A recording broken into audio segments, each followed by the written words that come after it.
In the intricate web of banking transactions, accuracy is paramount. Every debit has a credit, and every transfer leaves a trace. But when systems fail or intentions blur, the balance between accountability and ambiguity shifts.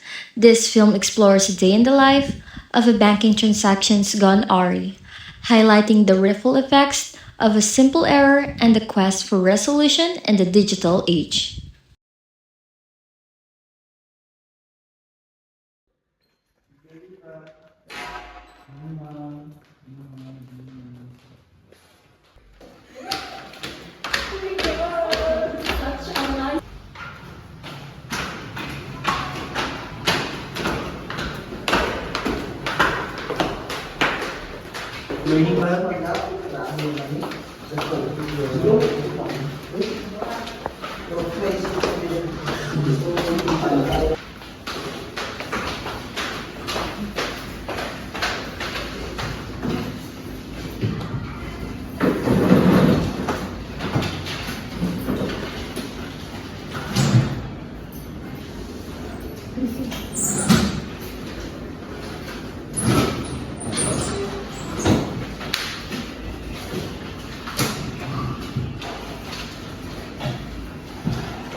Good morning, team. Let's stay focused today. Always follow procedures, verify identity, double-check amounts, and ensure proper documentation. Deposit forms are ready and the system is online. Withdrawal cash is balanced and verified. Good morning, sir. Welcome to the Trust Bank.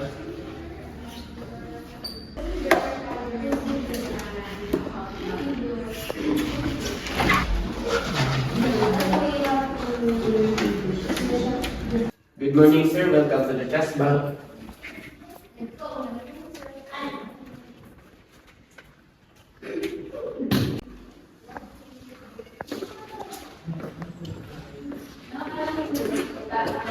Good morning, sir. Welcome to the Trust Bank. Excuse me, sir. Please remove your cup. Thank you.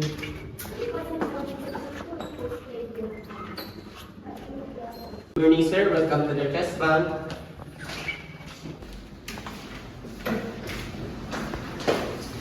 Putang ina, puro naka-block. Na ay patay.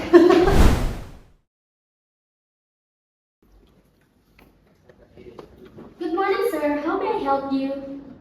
I would like to deposit 5,000 pesos into my savings account. Please fill out this deposit slip completely. Your account name, account number, date, amount in numbers and words, and don't forget your signature.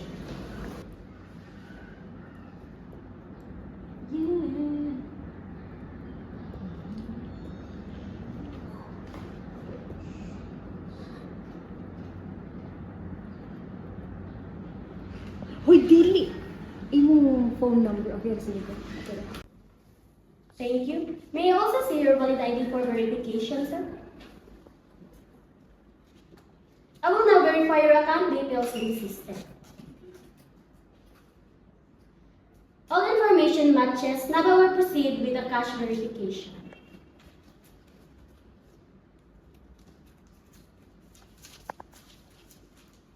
$5,000 confirmed. Your deposit has been successfully posted to your account. Here is your validated receipt and stamped deposits.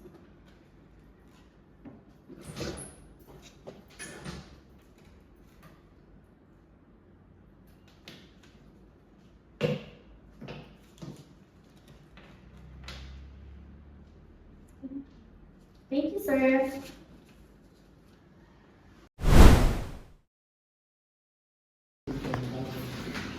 Good morning. I would like to withdraw 2,000 pesos from my account. Sure, sir. Please fill up this withdrawal slip and provide your account number, your signature, your valid ID, or your ATM card.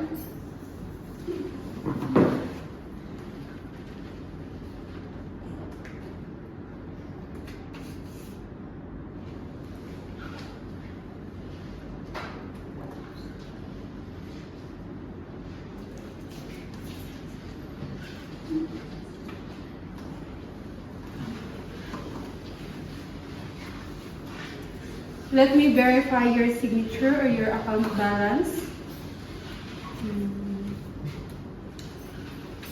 Your balance is sufficient. Processing withdrawal. Here is year 2000, sir. 1, 2. Please count before leaving with your card. Okay, everything Thank is you. correct. Thank you.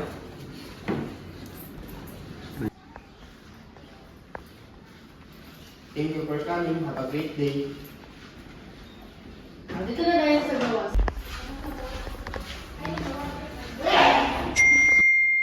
It seems I was charged twice. Come back again, sir.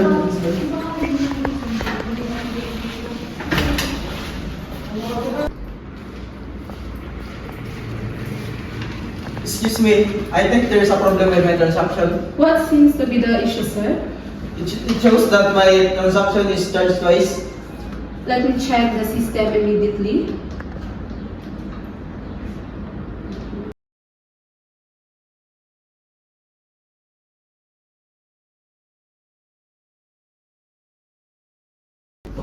It appears there was a temporary system duplicated error during posting.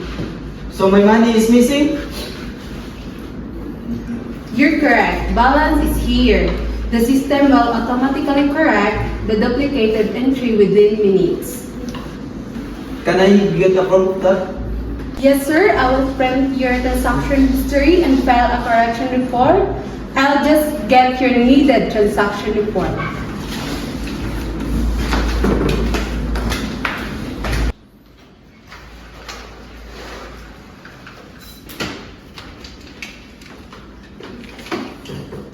Here is your transaction needed proof, sir.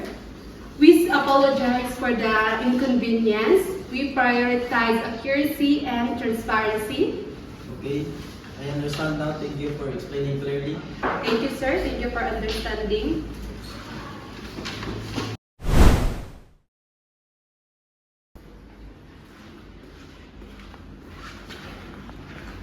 Good morning, sir. How can I help you? I would like to open a savings account. Good choice. You will need valid ID, completed application form. So this is your savings bank account opening form. Just fill out your personal information.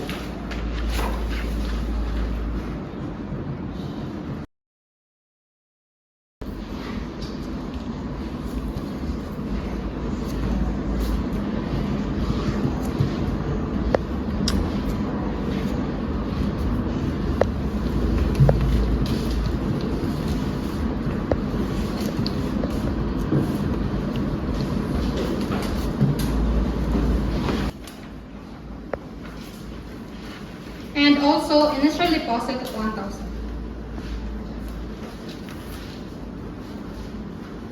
Your account is now created. Here is your account number.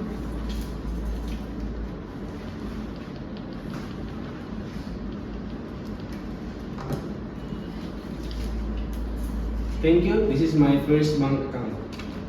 Thank you as well. Come again next time.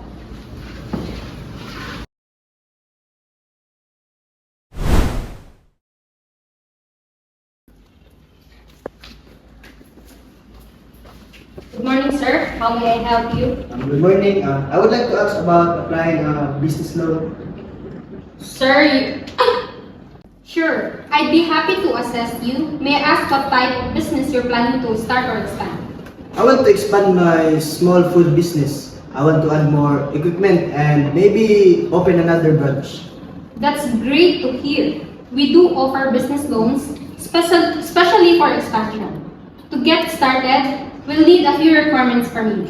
Okay, what are those? You'll need the following: a valid government-issued ID, proof of income or financial capacity, your business plan or financial documents, and of course, your application will go through credit evaluation. I see. I have my business permit and some sales record. Will those help?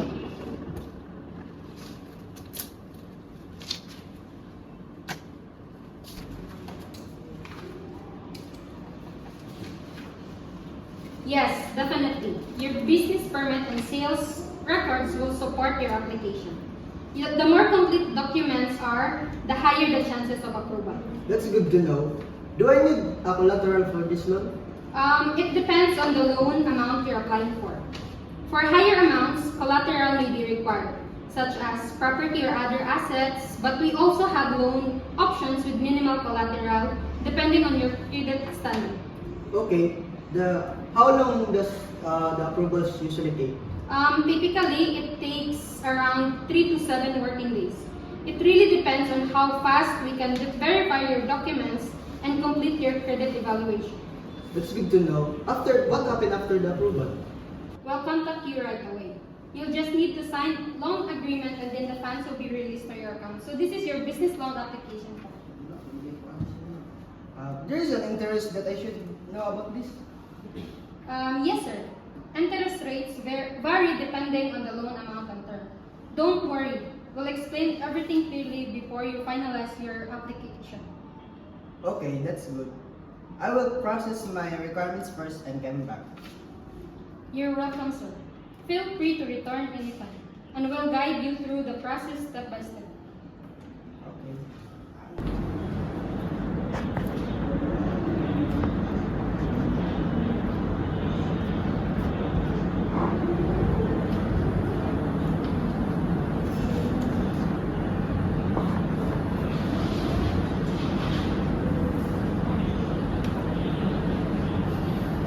Go. Thank you, Mom. You're welcome, sir.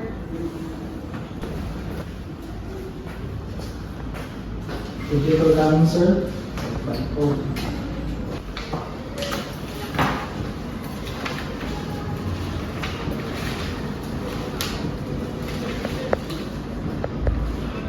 Ma'am, I think there is a discrepancy cash in the drawer. What happened? There is a shortage of 2,000 compared to the system records. Let's stay calm. We will review all transactions one by one.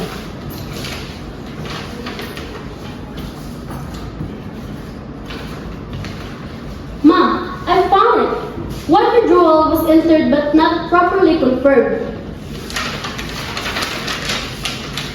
That explains the mismatch. We will correct the posting and reconcile the cash immediately. This is why strict procedures is important. Even small errors can affect the entire system. Exactly. Accuracy and double checking prevent financial discrepancies. Oh, that was intense today. But we handled the issues properly. Yes. Remember, accuracy first, always verify, and never rush transactions.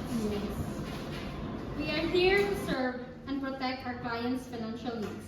From deposits to solving unexpected problems, Trust and discipline keep the system safe.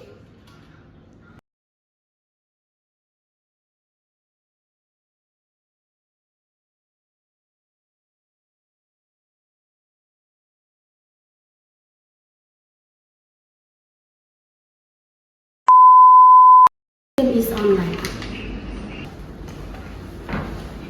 Sir? Yes, How can I help you? And then find funds will be, I'm sure, narrated. We should. Di ata di mga loan